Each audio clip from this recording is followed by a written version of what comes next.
grand 2, les étapes de la révolution russe de 1917. Alors, nous avons en petit 1 la révolution de février.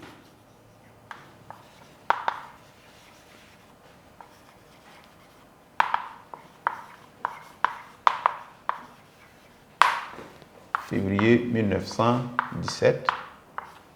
Alors, on l'appelle révolution bourgeoise.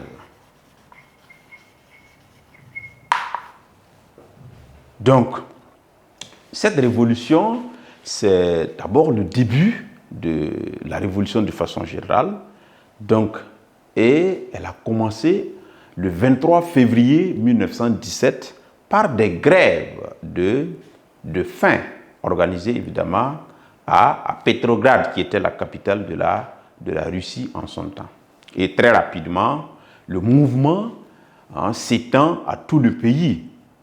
Et comme d'habitude, le tsar, c'était le tsar Nicolas II en son temps, le tsar Nicolas II demande aux soldats de tirer sur la foule. Et les soldats refusent et se joignent, et du moins à la foule, aux manifestants. Donc, ayant perdu son bras armé, le tsar était affaibli, donc il était obligé de renoncer au pouvoir le 3 mars 1917. Et on arrive à installer un gouvernement provisoire dirigé par Kerensky. Malheureusement, les réformes ou bien le programme de ce gouvernement provisoire n'a pas satisfait les revendications de la population, donc qui ont continué évidemment à manifester, et c'est ce qui va nous conduire à la deuxième étape de la révolution que nous verrons en petit 2. Donc, vous retenez en petit 2 que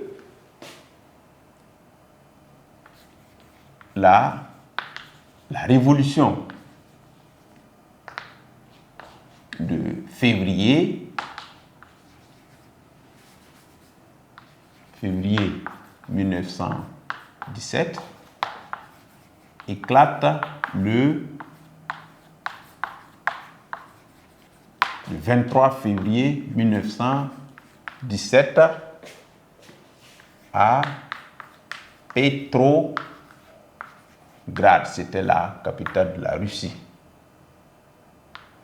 Donc, j'ai dit très vite, elle gagne, disons, tout le pays, d'accord?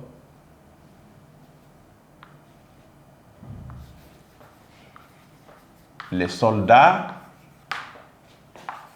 refusent de tirer. C'est sur les ordres évidemment du tsar, sur la foule. Donc cette situation contraint, d'accord, donc contraignant le tsar à abdiquer ou bien à démissionner le 3 mars 1917. Un gouvernement provisoire est mis en place.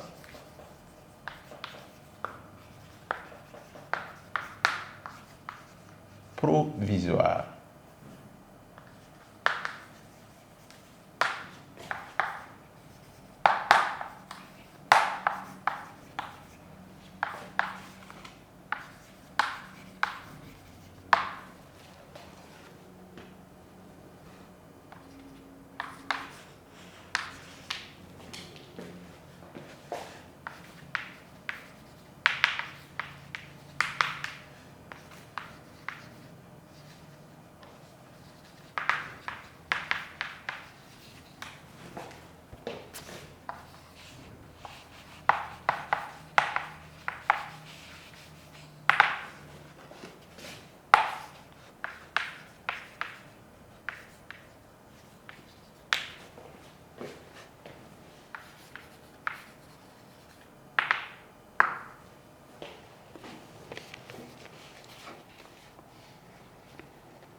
Donc, voici un peu comment cette première étape de la révolution s'est déroulée. D'accord?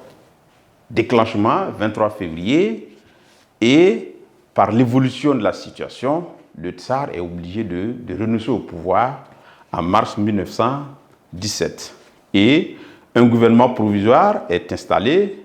Malheureusement, ce gouvernement provisoire n'arrivait pas à satisfaire les revendications principales des populations, à savoir la distribution des terres aux paysans et l'arrêt de la guerre.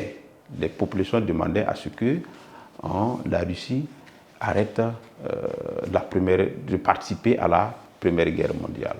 Donc voici un peu comment elle s'est déroulée. Malheureusement, comme elle n'a pas pu, cette première étape n'a pas pu satisfaire les principales revendications de la population, Lénine a appelé les populations à manifester et bien entendu, ce qui va nous aboutir évidemment à la deuxième étape de la révolution à partir d'octobre 1917.